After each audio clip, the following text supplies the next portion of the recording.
This review has been made possible by Toyota of Naperville. As you know, Toyota has tons of brand new Toyotas available for purchase, but did you know that they also have a remarkable selection of used cars? Head on over to toyotaofnaperville.com and look through hundreds of used cars for sale right now.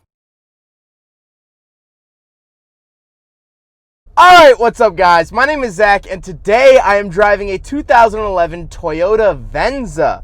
Up front is a 3.5 liter V6 and down below is a 6-speed automatic transmission. Now, I really wanted to drive this first generation Toyota Venza because recently Toyota unveiled that they're bringing the Venza name back. So, in probably about a month or so, I will drive a 2021 Toyota Venza for you guys. And in doing so, I wanted a little bit of retrospect. I wanted to know what the first gen Venza was like so I can properly look at the second gen. So this is what the first gen is like. The first gen was made from 2008 to 2015, and we'll talk about why it didn't really sell all that well actually later on in the video. But let's get back to that 3.5 liter V6. Here's the horsepower. It's not bad. It's not slow. It's not a lugging engine. Now, you could get the Venza with a 2.7 liter inline 4, but this was the bigger engine offered. More power, more torque. And here is the MPGs for those of you wondering. Kilometers per liter is up at the top. Not bad. Not bad at all. So we are warmed up out here on the test track. We'll give it a little bit of a go. Like I said, 3.5 liter V6. I'm not expecting crazy jump out of my seat acceleration, but we'll see what it does. So all warmed up here, come to a stop. Put it over into sport, I guess.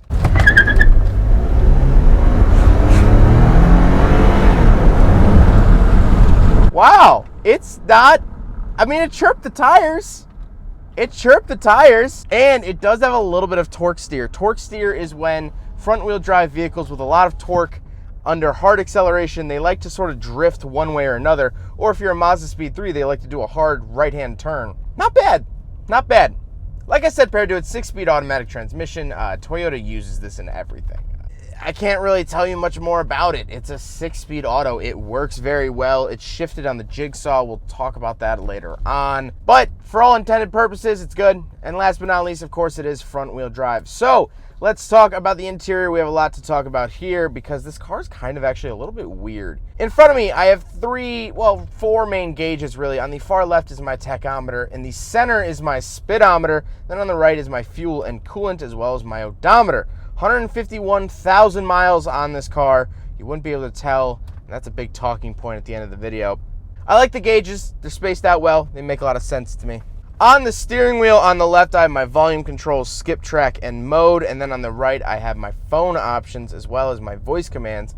And I do have cruise control options down at the bottom right. No radar cruise or anything like that, but this is a 2011. This is 9 years old.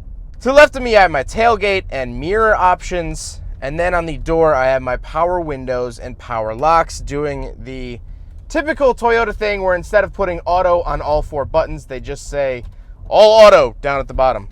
I guess it gets the same message across. Coming up to the center, I have a tiny, tiny, tiny little baby screen telling me my temperature, fuel economy, distance till empty, things like that, the time, It is what it is. It's very, very tiny, and if any sort of light hits it, it's sort of hard to read, but it does have a nice hood. The hood sort of shades it for 90% of the driving time. It's just every once in a while I'll get a renegade ray of sunlight. Then we come to the Infotainment Center. In the center, I have my hazards, info, select, reset, and setup buttons at the top. And then I have my typical radio. This is before the time of big screens in cars. And someone was complaining about this, like, cars had screens in the late 2000s. Not a lot of them. Now every single car has a big touch screen in it.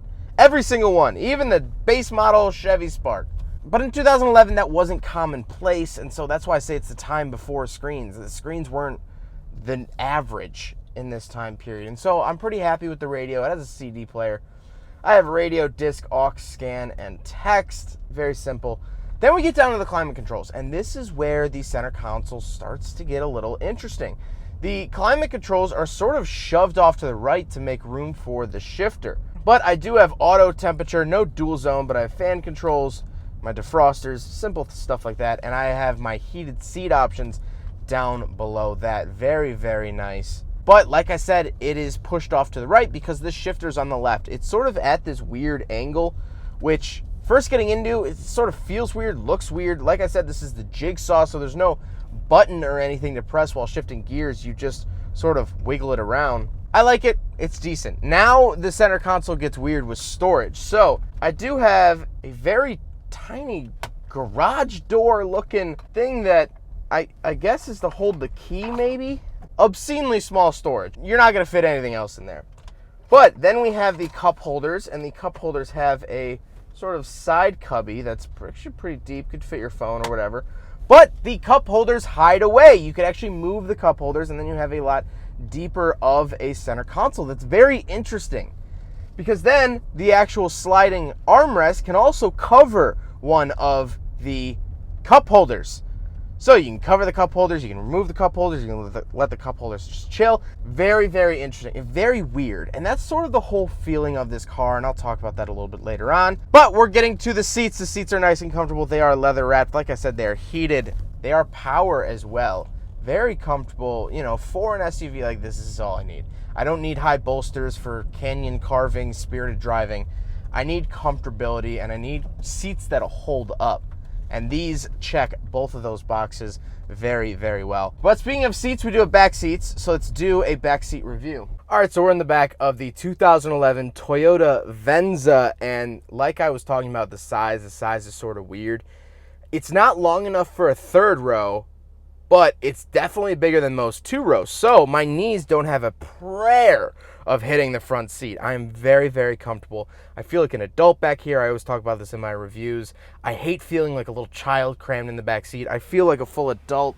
I feel like a big boy. I do have a center console. Two little cup holders fold up there. These seats do go down. We'll talk about that in a second when we go around back. But I get my own sunroof back here. This is really, really cool, and sort of an odd quirk of the car is the fact that the back seat gets their own sunroof. It actually doesn't even reach over the front seats. It's two separate sunroofs. And while unfortunately I can't actually open the sunroof, it still offers just so much extra light. You know, I always talk about this. If I was a kid, I would love to ride on the highway and just stare up at the stars, because you're moving so fast, and then you look up and you realize, in the grand scheme of things, you're not moving at all. Anyway, I always loved rear seat sunroofs. I think they're absolutely great. Now we will hop around back and talk about the hatch and cargo space. All right, so we're around back of the 2011 Toyota Venza. Just hold a button on the remote. Very nice power tailgate. And I mean, look at this cargo room. First of all, we have this nice Venza logo in the carpet. I don't know if I've ever seen a piece of carpet this big in a car. 12-volt outlet back here. That is huge. That is absolutely awesome. I love that. Modern cars are just getting around to that, which is really, really cool. But like I said, these seats at the flip of a handle, ready? Go down. Look at that. Look at all that cargo space, and look at all that natural light from the sunroof. I mean, I have tie downs back here. This is a great size. This is a great size. If you can live without a back seat or without a third row, look at that. I mean, that's great. That is just absolutely beautiful. So much room for activities, so much natural light. Oh man, this back area is really, really great. And close with the touch of a button as well. Very, very nice feature. Love power tailgates. Last but not least, as I mentioned in the back seat review, I do have a sunroof here.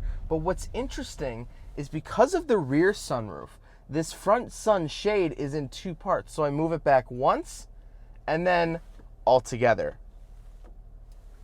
Kind of interesting. But let's talk about the looks. I don't think this is a crowd pleaser. I don't even think this is a decent looking SUV. I think it's really round and sort of ugly, and you're not really sure about it. And, you know, visually, I can't say that this is can't say it's a winner. But there's something about it that, I don't know, just kind of feels homey to me. Can't put my finger on it.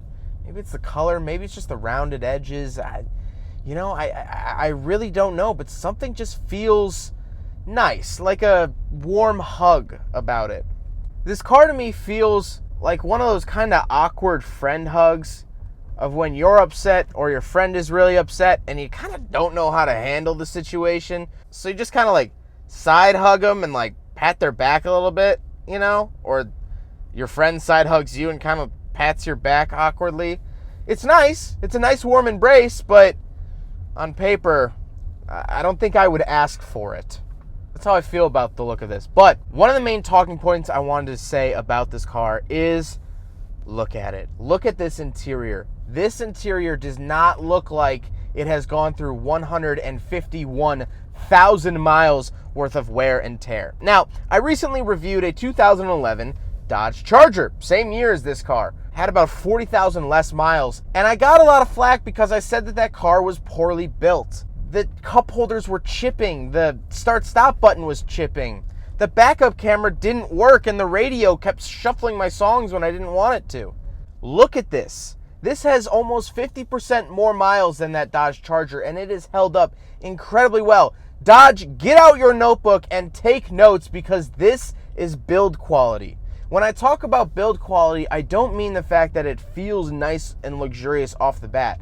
Build quality does not matter until 5 years down the road, 10 years down the road, 20 years down the road. We're seeing it now with the 80s and 90s cars. You know, the ones that held up and the ones that, well, didn't. This car has held up incredibly well. I would honestly guess that this car has 70,000 miles on it, maybe.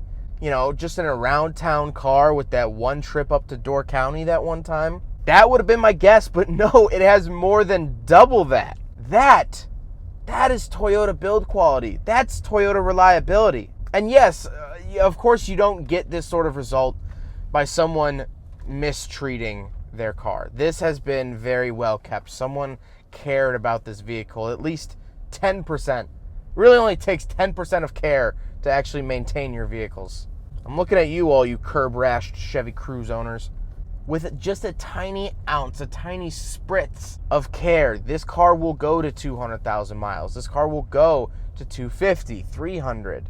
I mean, the sky's really the limit with this thing. But unfortunately, they stopped selling these here in America in 2015 and globally in 2017 because not many people really bought them.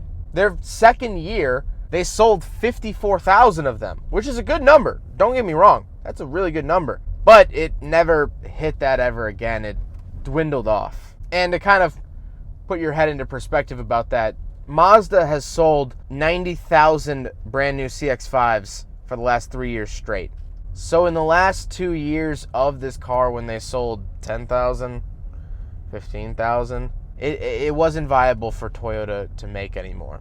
I honestly don't think the early 2010s were ready for a weird SUV like this. I think this was a little bit too out there, a little bit too strange. It had sort of weird styling. It had the weird two sunroofs. It's kind of a weird size. It's not a full size, but it's also not compact. I don't think the world was ready for it, but now going into 2021, SUVs are all the rave. Everyone wants one, and you can get one in every shape, size, color, and smell. You know, Honda brought back the Passport. Well, it's time for Toyota to bring something back. And they decided on the Venza. So I am incredibly excited to drive the new Venza, the 2021. It is only offered in a hybrid, which will be interesting. And so I will leave a link to that Venza video once I do film it at the end of the video. So if it's not there yet, haven't driven it yet. But all I could say is that I am really, truly impressed with the build quality of this car. Like I said, getting into it without looking at the odometer, I would have said 70,000 miles, and it's at 151. That's a testament to Toyota build quality. Well, I hope you guys enjoyed the video. Huge thank you to Toyota of Naperville for letting me take out their used Venza. I'm super excited to work with them in the future for the 2021 Venza. Like I keep saying, I'm very, very excited about that. And this is a great snapshot, a great glimpse of what the original Venza was. Will the new one stand up to it? I don't know, but I'm excited to find out, and I'm doing that through Toyota of Naperville. Their information is up on the screen as well as linked in the description below.